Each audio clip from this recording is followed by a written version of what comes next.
Hey guys, and welcome back to my channel. I'm Maddie, but if you're new here, welcome. I talk all about planning, systems, being productive, yada yada yada.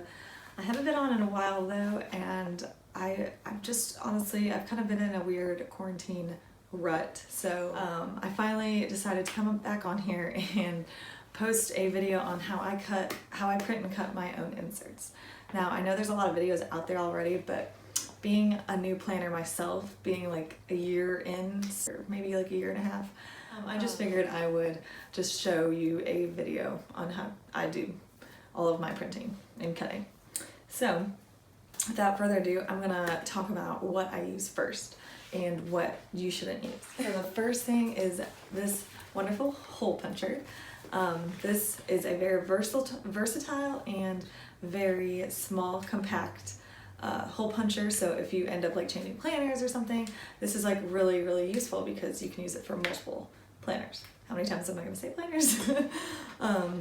Yeah, it like shows you on the back all of the different types, and then it shows you like exactly where the lines are, and then the holes move, or the 2-3 holes move, and then you can make a pocket, and then you've got this little, what I call, ruler.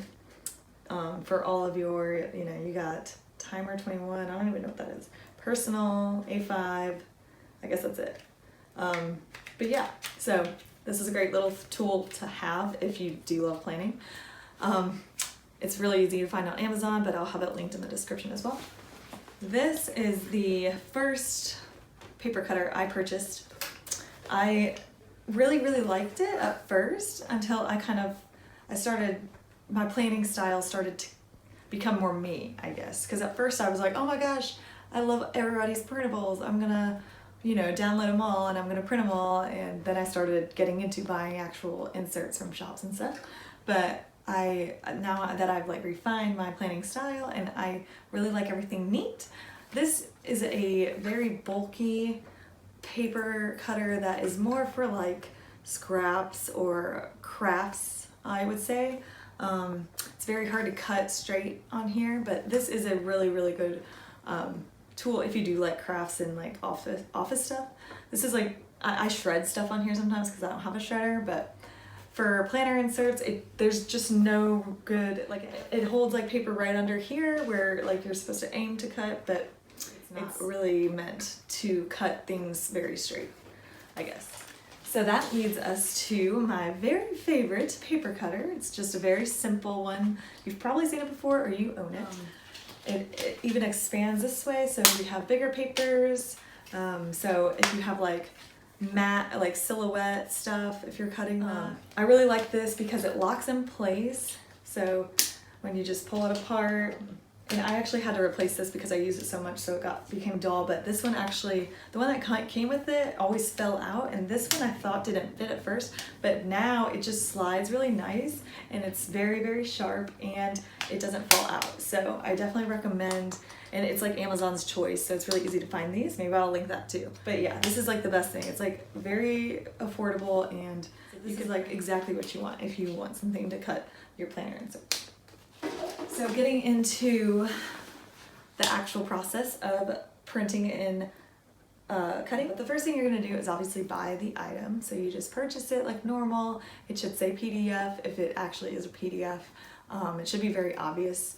I hear a lot of people getting confused about that kind of thing, so I definitely try to make that clear on my shop, and everyone else should as well, and you should also, as a consumer, pay attention as well, because that does happen. You get disappointed because you're waiting for an item in the mail and it's waiting for you to be downloaded. So the next thing you're gonna do is either check your email. It emails you your item, and if it's not on Etsy, most shops do just email it to you. And I have the system with my email inbox, and immediately if I purchase like printables online, I to my reference folder for planner inserts. I think it's called reference-planner inserts, literally. And I do that every time so I don't accidentally delete them. I also save them on my computer, so that's an option as well. I do both, so I like to have backups of everything. 2 is 1 and 1 is none. Never forget it. So Download through the email or through the link on Etsy, and it'll lead you to the PDF. And I always drag that to my desktop right away in that file folder, which is my planner insert folder that I will drag it to it in. And so you can do that, or you can just print it off the PDF, but I recommend, just so you don't have to like go back through to drag it and move it where it's gonna go right away, just because it's easier. So when you get to the printing option, there's a couple things that you wanna look out for. Number one, you definitely, well, I guess I should talk about my printer first. So I just have a typical HP inkjet printer. I don't even know the official name of it, but it is pretty bulky. The whole reason I got this bulky printer was because it was the only one that printed both sides. So if yours doesn't, you will have to do it manually, and it may take a little to get used to, and you may have to like think about when you're printing, like, okay, which side do I need to flip it on? Because that definitely happens to me if I accidentally print things wrong and I have to like, I don't want to waste the paper, so I like print the other side. And so if you do have a printer that prints on two sides, just make sure that box is checked. And the second thing you want to look for, the main thing you want to look for, is the actual size. So when you look at it, it'll either say, it'll be unchecked or checked for actual size of the planner or the paper or the insert printer. It will say either like 98% or 200%. So you can do custom printing options. Usually goes to like its automated system, and so it'll just blow it up or it'll shrink it. So just always make sure that it's at actual size or 100%, no matter what. So then you're gonna print it, and then print as many as you want, and then the crop line should be there. Then you're gonna cut. So one thing about my inserts is I always start from the right, and then by the third cut, not the last cut, but the third cut, you don't want to cut it all the way. And then you're just gonna like leave just a little bit at the end to where, so when you cut the last line, you still see the crop lines, and then you cut right through that third cut, and then it cuts all of them. So that's the main way to do it. But if you're like me and you don't pay attention all the time, then you accidentally cut. I find myself tracing a lot more because I use a lot of Infinite Lotus inserts, and they kind of have shorter cut lines as well. It's just funny because I've done it so many times, but I still just get caught up. Like if I'm cutting Peanuts Planner Co. or Elmon Paper Co., it's like I could do it in my sleep, but for whatever reason, I can't just do it. Printed from a shop, I guess I didn't read their description.